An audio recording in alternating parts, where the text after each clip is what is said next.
Hi, I'm Kayla, a 36-year-old woman. Lately, life has been challenging as I navigate through a lot of changes. My husband, Tom, played a significant role in these difficulties, but thankfully, someone intervened and prevented further pain. Let me introduce you to the key people in my story. First, there's my sister, Maya. She's 6 years younger than me and quite attractive. Growing up, we didn't see eye to eye. I was the studious one while she enjoyed popularity. Our relationship was strained, with her often teasing me, seemingly envious for reasons I didn't understand. Despite our mom's efforts to mend fences, we remained distant. During my college years, we drifted apart even more. However, after I graduated and she entered her teenage years, we slowly began to reconnect. Our bond improved slightly, though we never became exceptionally close. It was enough for me, and I was... Hi, I'm Kayla, a 36-year-old woman. Lately, life has been challenging as I navigate through a lot of changes. My husband, Tom, played a significant role in these difficulties, but thankfully, someone intervened and prevented further pain. Let me introduce you to the key people in my story. First, there's my sister, Maya. She's 6 years younger than me and quite attractive. Growing up, we didn't see eye to eye. I was the studious one while she enjoyed popularity. Our relationship was strained, with her often teasing me, seemingly envious for reasons I didn't understand. Despite our mom's efforts to mend fences, we remained distant. During my college years, we drifted apart even more. However, after I graduated and she entered her teenage years, we slowly began to reconnect. Our bond improved slightly, though we never became exceptionally close. It was enough for me, and I was content with that. Next, let me tell you about my ex-husband, Tom. We met at work and got along really well. We dated for about 3 years before getting married. We worked hard and bought our first house together. I earned more money, so the mortgage and deed were in my name. After 2 years of marriage, Tom asked me about having children. Honey, I was wondering about something and I need you to think about this with an open mind. All right, what is it? I've been thinking that we've been together for a while now and maybe we could start a family of our own. Tom, you know how I feel about that. I know, but we have the money for it, and it would be really cute to have little versions of us running around, don't you think? Yeah, but kids are a lot of work and responsibility. We're the most hard-working and responsible people we know. Come on, give it some thought. Okay, I promise I'll help take care of them. Just keep that in mind. Even though I wasn't keen on having kids, I gave in because Tom kept bringing it up. First, we had a son, and 3 years later, we had a daughter. Initially, Tom was very helpful, but that quickly changed. Suddenly, I was responsible for everything at home, including the kids. After our first child, Tom insisted I stop working because he had gotten a promotion and was earning more than me. I tried to resist, but eventually, I decided it wasn't worth the fight and accepted my new role. To avoid getting bored at home, I took up a new hobby, hosting dinners. I often invited my mom and sister, who lived nearby, and my mother-in-law, Megan, whenever she was in town. Eventually, I started to feel comfortable in my new life. I got to spend a lot of time with my family, and that made me happy. Tom and I were doing okay. I had gone through some trauma after giving birth to our second child, where I almost died, which affected our relationship. I didn't think anything else was wrong, but oh, how wrong I was. As I was cleaning my room, I found a pair of panties that definitely weren't mine. My heart sank as I stared at them, wondering if I wasn't enough for my husband. I had been feeling different lately, but I had just had our second child. It hadn't been over a year since then, and I was still recovering. I had been going to therapy, making slow progress, but it didn't seem enough because Tom was cheating on me.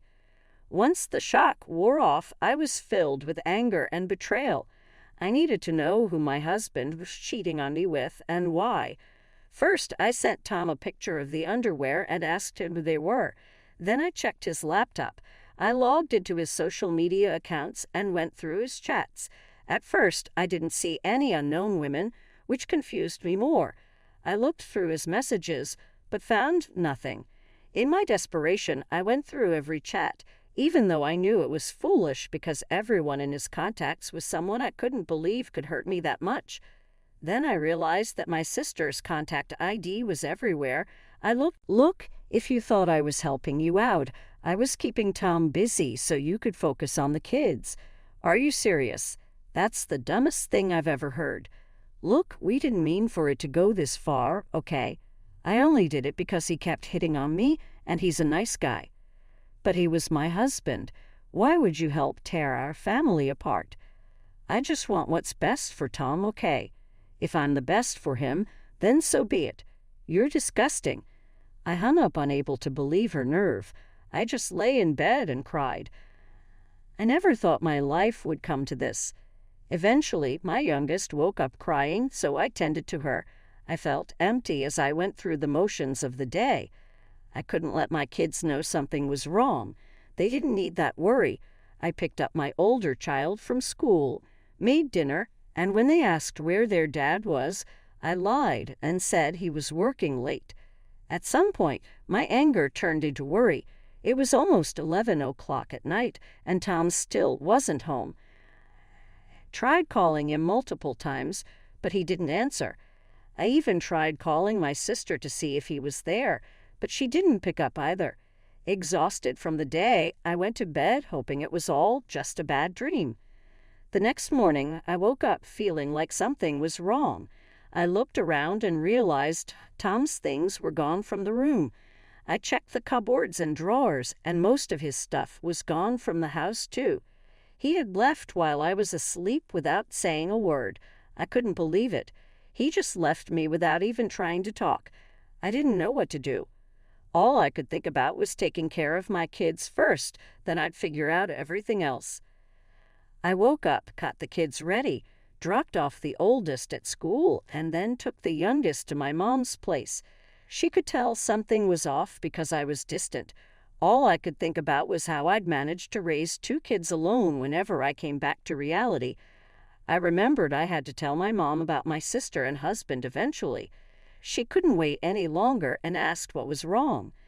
Okay, I've had enough of your silence. What's going on? I don't know how to say this. Why are you starting from the beginning? Well, I found out that Tom has been cheating on me. What? How do you know? I found another woman's underwear in our room. When I asked Tom about it, he didn't answer and then left. He left? What do you mean? When I woke up this morning, all his things were gone. Gone? You didn't try to stop him. I didn't even realize.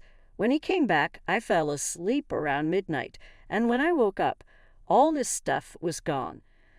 Oh my God, my poor girl. I'm so sorry this happened. Yeah, it gets worse. Oh no, what happened? Do you know who Tom cheated on you with? You mean you know who he cheated with? Yeah, I snooped through his things to find out. I wouldn't have tolerated this under normal circumstances, but this is different. So, who is it? Maya. Excuse me, what? Are you serious? Yeah, my husband has been cheating on me with my own sister. I called her to ask about it, and she was so casual about it. She said they were in love, and she believed she was the best for him, so she was going to keep being with him. Oh my God, what has Maya done? I don't even know how I'm going to survive. I have 2 kids to raise, and I need to find a job too. Look, why don't we just get some rest while I try to process this? I'll be here to help you, okay? Yeah, okay. Thanks, Mom. I had become numb to everything that had happened, so telling my mom wasn't as hard as I thought.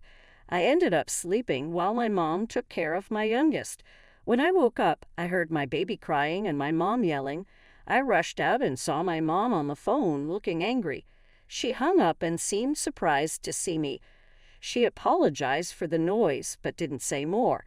I knew she had been giving Maya a piece of her mind. Over the next few days, Mom stayed with us.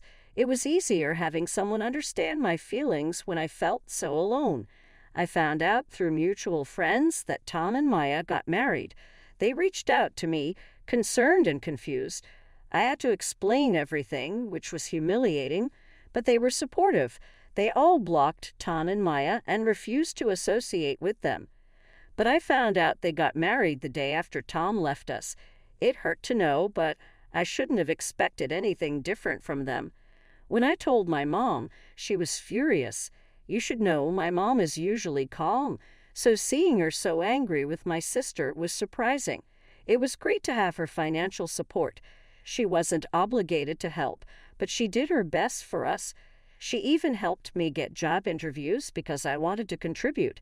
Now that Tom wasn't there to stop me, taking care of the kids was manageable. But when they asked about Tom, I had to hold back tears. Still, we got through it. A week later, I got a letter from Tom. I didn't want anything to do with it. I figured it was some apology, but I was done with him.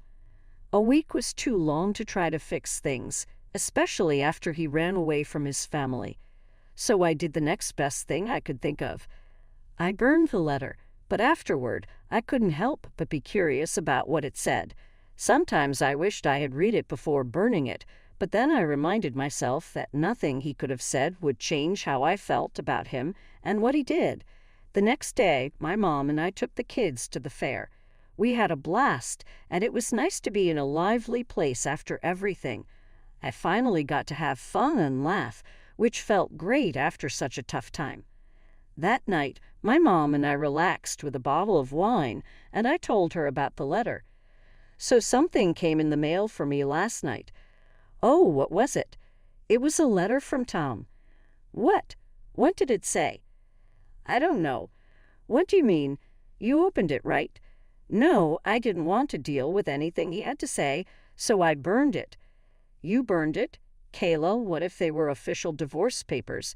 The envelope didn't look legal at all. I'm sure it wasn't that. Well, if you're sure, what do you think was in it? I don't know, maybe a weak apology or a request for his stuff back. I wouldn't be surprised, but how are you feeling about all of this now? Well, today was a good day. It's tough, especially when the kids keep asking where their dad is. What do I even tell them?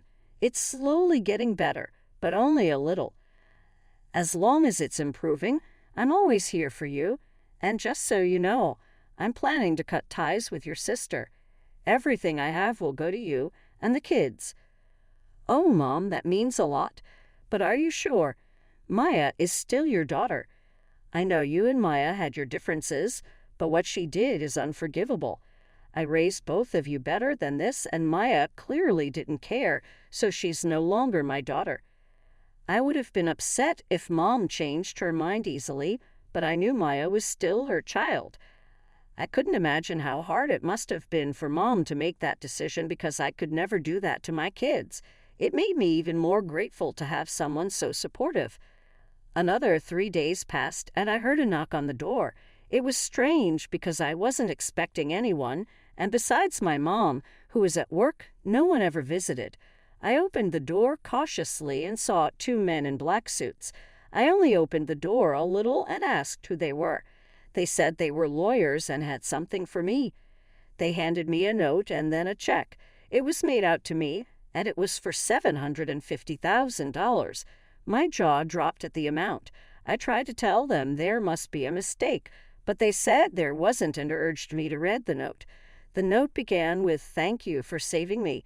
As I read on, I realized the money was from my mother-in-law, Megan. She explained that she had visited us 3 days ago, but no one was home. She called Tom, who tried to make it seem like he couldn't get in, but I had changed the locks after he left. Megan sensed something was wrong with Tom's behavior and pressed him until he confessed everything. She was disgusted by his actions. Megan felt sorry for what I had gone through and decided to leave all her inheritance to me and her grandkids. She thanked me for preventing her from making a mistake and for not trusting her son with her assets. That's what the check was for. The lawyers then told me that Megan had been terminally ill and had passed away just the day before. She wanted me to have the money right after her death to ensure her daughter-in-law and grandkids were well taken care of. Tears filled my eyes at Megan's kindness and loss. She was truly remarkable, always standing up for what was right. It was one of the reasons Tom had always been afraid of her, yet I found her comforting. She stayed true to her word and supported me until her last breath. A few days later, Tom called. I already knew what he was going to say, but I decided to hear him out. "What did you do?" "What do you mean?" "You know exactly what I mean, Tom. You'll have to be more specific. What are you talking about?" "Why weren't you home that day? I specifically asked you to be. I sent you a letter asking you to pretend everything was normal while my mom visited." "Oh, was that what the letter said? You didn't read it?" "No, I burned it. You betrayed me. My mother was going to help me with the inheritance, but you took it all because you're selfish." "That's ironic coming from you. You abandoned your family and only cared about contacting me when it involved your inheritance." "Love can't be forced.